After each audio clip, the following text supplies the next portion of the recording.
أعزائي متابعيني أهلا بيكم. النهارده أنا بطرح على حضراتكم سؤال وهو إحنا حاليا دلوقتي عندنا في مصر بطالة ولا عطالة؟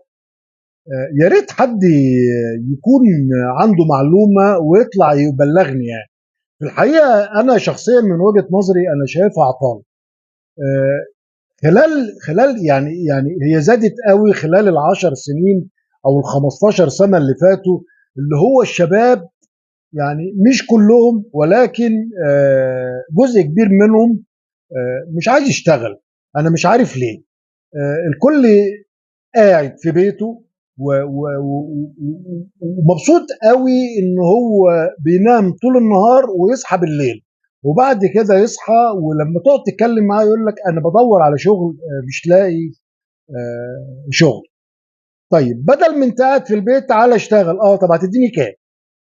طيب ما انت ما عندكش خبرة، تعال اشتغل وبعد كده يكون عندك خبرة وتبتدي تتشرط زي ما احنا عملنا يعني كلنا.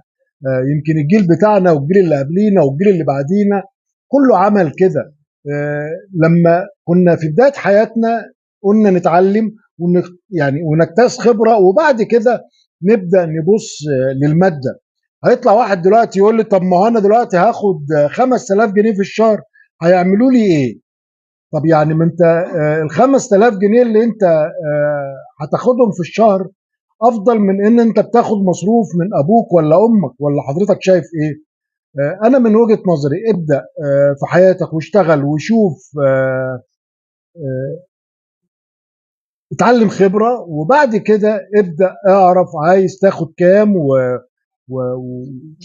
ولا شايفين ايه؟ انا من وجهة نظري ممكن تكون غلط وممكن تكون صح.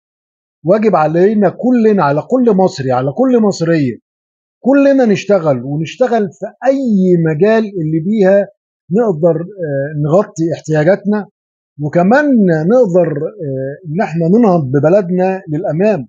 احنا مش هنقعد حاطين ايدينا على خدنا ونندب في حظنا.